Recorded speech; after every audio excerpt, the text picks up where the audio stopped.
अभी यहाँ सांप काट लिया। मुरली वाले हौसला जो एक से एक खतरनाक सांप पकड़ते हैं, बाहर जाकर उनका रेस्क्यू करते हैं और उन सांपों को बाहर छोड़ देते हैं। सांप ही नहीं, वो तमाम जो खतरनाक जीव हैं जो आपको नहीं दिखाई देते हैं, उनका भी वो रेस्क्यू करते हैं।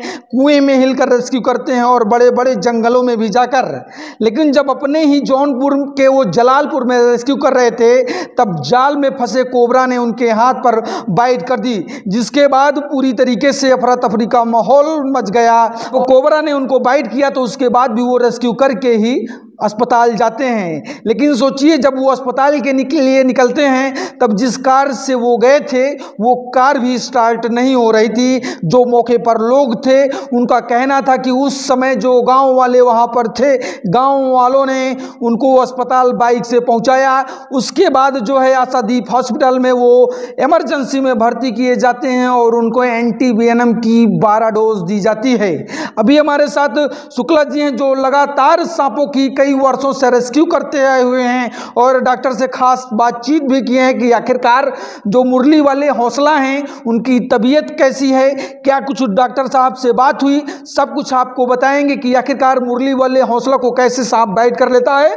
और जब कोबरा किसी इंसान को बाइट करता है तो उसे हॉस्पिटल की तरफ जाना चाहिए, डिस्ट्रिक्ट हॉस्पिटल की तरफ जाना चाहिए या झाड़ फूक की तरफ जाना चाहिए, क्या कुछ करना चाहिए। और आखिरकार मुरली वाले हौसला जो सावधानी पूरी तरीके से बरतते हैं, हर वीडियो में बताते हैं, लेकिन उनसे कहाँ चूक हो गई, इन्हीं मुद्दों पर बात करने की कोशिश करेंगे कि आखिरकार डॉक्टर साहब से क्या कुछ बात हुई। बहुत बहुत आपका स्वागत है।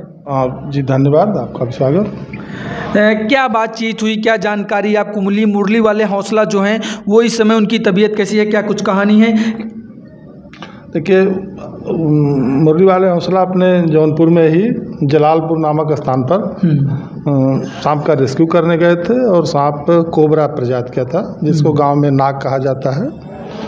और वो जाल में फंसा हुआ था, जाल काटने का प्रयास कर रहे थे कैंची लेकर के, तभी जो है वो उसका हेड की तरफ का कुछ हिस्सा फ्री था, वो नहीं फंसा था और पलट के तत्काल इनके हाथ में दंश कर लेता है और जिसमें रक्त निकलने लगता है और खून अपना मतलब मुंह से भी चूसने का प्रयास किए और उसके बाद शायद उसका रेस्क्यू किया और उसके बाद इनकी गाड़ी बंद हो गई थी, तो गांव वालों ने बाइक से या किसी तरीके से इनको आशादीप हॉस्पिटल पहुंचाया। क्या लगता है कि ऐसी विषम परिस्थिति में जो गाड़ी वगैरह ले गए थे वो बंद हो जाना, क्या लगता है?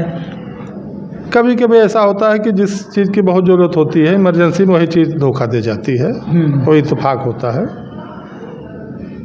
कभी किसी के साथ हो सकता है, संजोग से उनके साथ भी हो गया।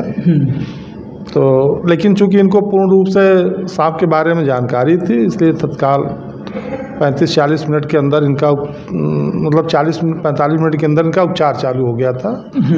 आशादीप हॉस्पिटल में डॉक्टर उपाध्याय जी थे जिन्होंने इनका उपचार किया और लगभग 12 डोज एंटीवेनम दिया गया और इस समय उनकी स्थिति खतरे से बाहर है। अच्छा, क्या लगता है कितने दिनों में जो है मुरली वाले हौसला स्वस्थ हो जाएंगे, पूरी तरीके से फिर से रेस्क्यू करने के लिए तैयार हो जाएंगे? अभी तो खतरे से बाहर है हालांकि।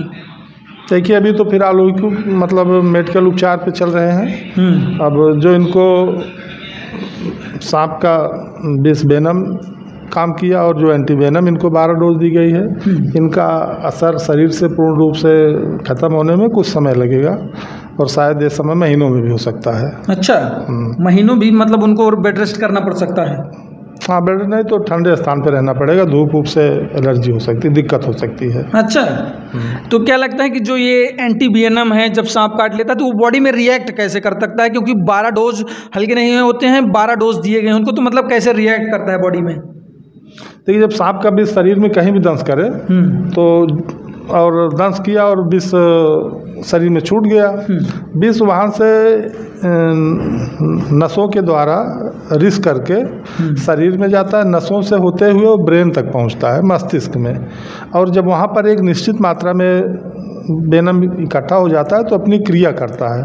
अच्छा। क्रिया में वो रक्त के थक्के बना देता है, जिसमें थक्के बनने के कारण ऑक्सीजन का प्रवाह कम हो जाता है, ऑक्सीजन ख़त्म हो जाती है, आदमी धीरे धीरे बेहोश होने लगता है और वह क्रिया ऊपर से नीचे की तरफ आती रहती है। इसमें लगभग आधे घंटे से 1 घंटे तक का समय मिलता है आदमी को यथाशीघ्र आदमी को सरकारी अस्पताल जा कर के जिला चिकित्सालय में इमरजेंसी में और एंटीवेनम डॉक्टर की सलाह से लेना चाहिए।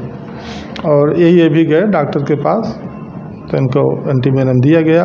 अब इसका जो शरीर में प्रभाव है, जो रक्त के थक्के बन चुके होंगे उसको पूर्ण रूप से खुलने में 1-2 दिन का समय इनको शायद भर्ती रहना पड़े और पूर्ण रूप से स्वस्थ होने में महीनों का समय भी लग सकता है। अच्छा।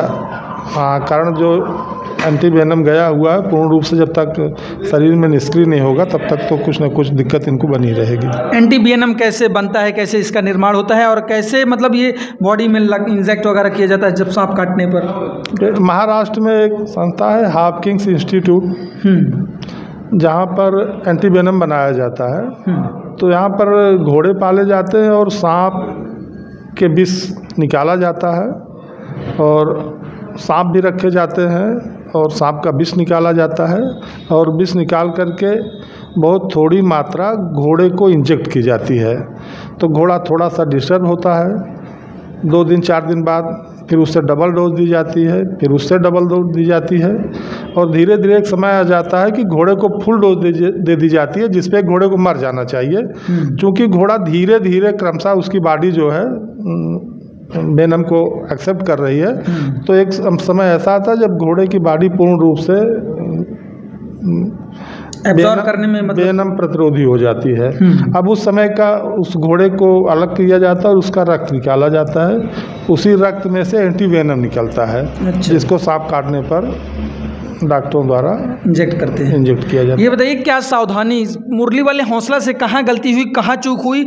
हर वीडियो में सावधानी बरतते हैं, ग्लव्स पहनते हैं, सब कुछ करते हैं, लेकिन कहाँ उनसे इस बार कहाँ चूक हो गई?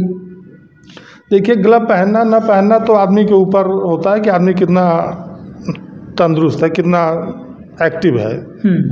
तो ग्लव रहे या ना रहे, ग्लव की कोई मानता नहीं होती, लेकिन अगर खतरा तो है तो ग्लव पहना, अगर है तो पहनना चाहिए। अच्छा। तो उस समय ग्लव भी नहीं पहने थे और बहुत आसान काम था इनके लिए, ऐसा होना नहीं चाहिए था। चूक यही हो गई कि इनको पता नहीं था कि सांप का हेड सुरक्षित है और इसी धोखे में उनको दंश हो गया।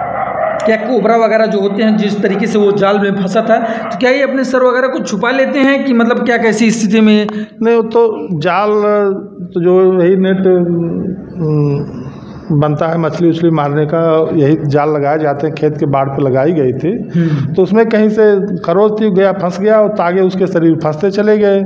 जितना इधर छटपटा गया और जाल कसता गया।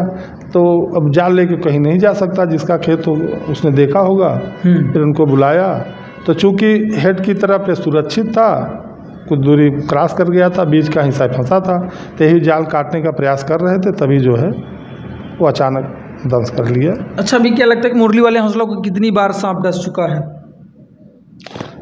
क्या इसके पहले भी इनको लगभग 2 बार बाइट हो चुकी है। मतलब ये तीसरी? जहाँ तक हमें जानकारी है तीसरी बाइट थी। और चूँकि जानकारी इनको पहले थी, एक बार अपने आप को सुरक्षित करे जाते हैं चिकित्सा के द्वारा। और जो लोग झाड़ फूंक के चक्कर पड़ते हैं, किसी भी आदमी को सांप के काटने पर झाड़ फूंक के चक्कर में बिल्कुल नहीं पड़ना चाहिए। झाड़ने से सिर्फ कहीं धूल पड़ी हो तो वही गर्दा ही झड़ती है और कुछ झड़ता नहीं है।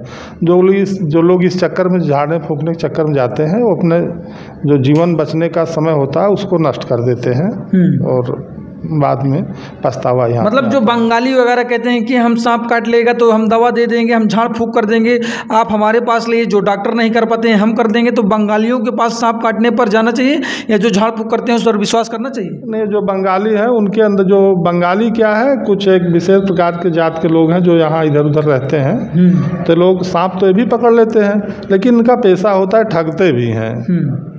सांप नहीं पकड़े रहेगा तो भी वो ले जा करके अपने पास ले जा करके आपको धोखा दे करके सांप अपना छोड़ के पकड़ लेते हैं। ये इनकी कुल कहानी होती है।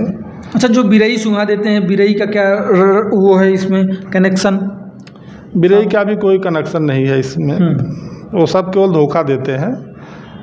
मतलब आर्टिफिशियल तरीके से का सांप होता है, आर्टिफिशियल तरीके का दंश होता है, वही अपने बिरई लगाते हैं, लोगों को धोखा देते हैं और बदले में पैसा कमाते हैं। तो इनके चक्कर में बिल्कुल नहीं पड़ना चाहिए। अच्छा, तो देखिए कि जिस तरीके से पूरे प्रदेश में जाकर मुरली वाले हौसला जो है वो सांप पकड़ते हैं और सावधानी का जिक्र करते हैं कि आप कभी भी ऐसा करने का प्रयास न करें।